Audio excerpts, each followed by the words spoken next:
TopMedTalk. Welcome to TopMedTalk. This piece is a guide to the importance behind drinking, eating and mobilising as part of an enhanced recovery after surgery programme. Often shortened to dreaming here on TopMedTalk, we want to get right under the skin of this idea. Why is it important? How is it being measured? And where is the evidence? We'll start with Professor Monty Mython. He gives us a bit of background. So let's go right back to the sort of pre-Henrik Kellett enhanced recovery literature. Over 100 years ago, we're starting to see surgical literature that if you can mobilize patients or at least get them standing up after surgery and allow them to drink something and eat something, their outcomes appear to be superior. And there's some early physiological experiments looking at lung function to say, for example, the simple act of sitting or standing, your lungs work much better. Somewhere in that whole journey, and it appears to have been dominated by the Brits and the Americans, the surgical community decided that bed rest was best for patients. And a combination of very strong analgesia and anesthesia and sedation and sleep, combined with the developments of drips and drains and everything to shackle patients, became fashionable. So by the time that Henrik Kellett and his colleagues came forth as a colorectal surgery re-challenging all of that, he was in a difficult space to say there is no evidence for the nasogastric tube for elective colorectal surgery. There is weak evidence for the bowel prep idea. You should not starve people preoperatively, and so on and so on. You should unshackle them, pull out all the drips, the drains. We kind of think this is quite normal in ERAS now, but go back even 10 years ago, and even in some places now, that's a big paradigm shift. Don't forget to check out the show notes to this podcast where you can find links to the fuller conversations, including this conversation with Henrik Kellett. Gives us a little bit more detail as to how he pushed new ideas forward back then. I would be terribly afraid if I was going to have a major operation, knowing all what can happen after surgery.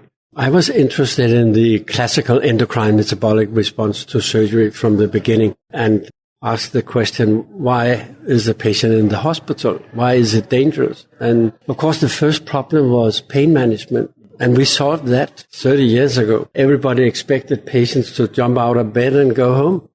But it didn't happen because of traditions in care. Nobody thought about the importance of early mobilization to decrease thromboembolic complications and pulmonary complications. Nurses thought that, the patients are pain-free, that's great. Yeah, I would say that sufficient pain management is a prerequisite to enhanced recovery, but it's not enough. The basic problem is the surgical stress response, where I think the classical endocrine metabolic response, we have more or less solved that by regional techniques, minimally invasive surgery, etc. But we still have these inflammatory responses that influence every organ in the body. And recent data here from San Francisco, from Stanford, have shown that recovery is dependent on the individual patient's magnitude of the inflammatory response. Henrik went on to explain some of the reasons why this simple drink, eat, mobilize metric might work. This is my interest about the pathophysiology of recovery. Now we come back to the inflammatory responses. We have known for at least 20 years that after major surgery, you have severe change in your sleep. REM sleep completely disappears on the first night, and it can last for a few days and come back with a tremendous sympathetic response, which is dangerous for the heart. Orthostatic intolerance. I'm surprised that so few people have looked at it. We have published quite a number of papers. It's depending on the magnitude of the operation. So again, we come back to the inflammatory responses. It's a peculiar change from sympathetic activity. When you stand up, it disappears in about half of the patients. So the parasympathetic nervous system takes over.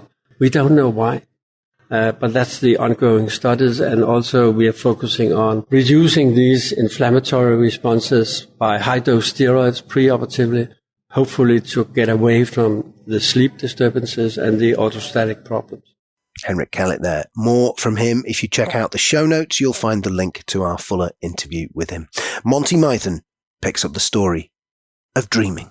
In the midst of all of that, we had our enhanced recovery endeavour in the UK, from 2008, reaching a completion to say this should be the new norm in 2012. And as part of that journey, we were trying to work out how to rapidly evaluate, we being the people who are the government-appointed national leads, of which I was lucky enough to be one of them, how to really evaluate that people are doing enhanced recovery. Because you could go to a centre and they'd have a nice title for it, have the committees, they'd have the endeavour, and then you'd say, okay, that's great, nice to meet you all. Can we go and see the patients? And if you go and visit the patients from yesterday, and they're sitting out in a chair having breakfast, even if they've had very major colorectal surgery, for example, they are doing enhanced recovery. That's what enhanced recovery looks like. So then we started to talk about a metric of drink, eat, and mobilizing. And that started to be known as the DREAM. DR for drink, EA for eat, M for mobilizing. And it was written up eventually by Nicholas Levy with a colleague and myself in the journal Anesthesia. We'll put this in the show notes. On the 5th of April 2016, it was published to say, in the pursuit of dreaming, the ultimate goal of, in this case, it said anesthesia, because what it was basically in the context of was not only enhanced recovery, but also the concept of functional pain management.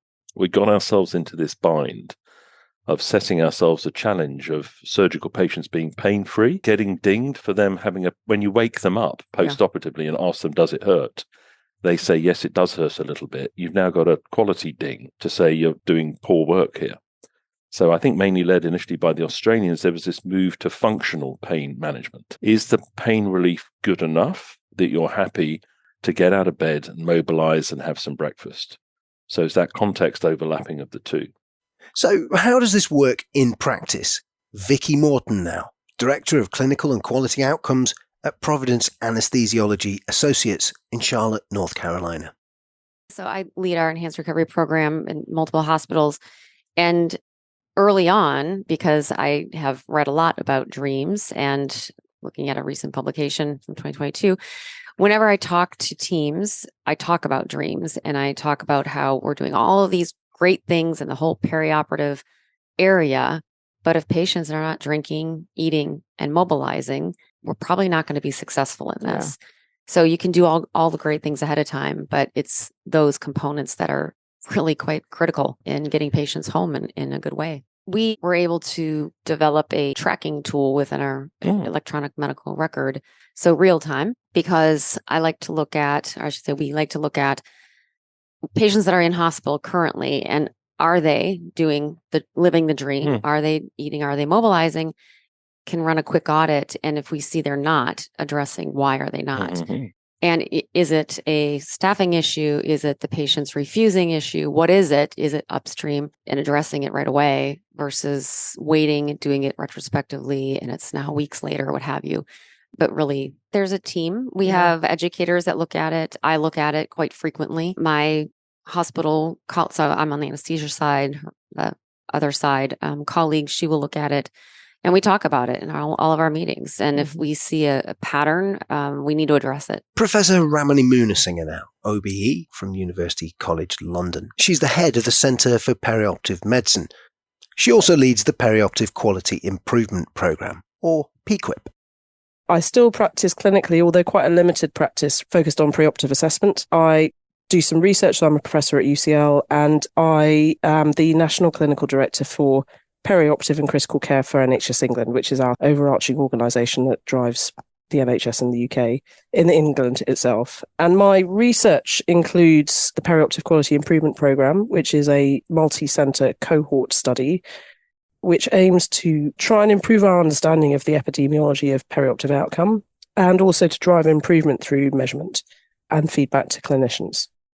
I mean, there are many advantages of our national system. So one of them is we have a unique identifier, which means that from a research perspective, we can look at patient data, even if they access different hospitals and so on. You know, we can look at the patient linked by that unique identifier across healthcare providers from a research perspective. From a research perspective, again, one of the things that is amazing is our National Institute for Health Research, which links every healthcare provider in England. And what that enables us to do is to galvanise the troops very quickly sometimes and very effectively most times deliver really comprehensive generalizable research. And the whole world knows the achievements of the recovery trial in COVID, which was a great example of how the system in England, in the NHS, supports rapid, high-quality research that, in the case of recovery, sort of led us out at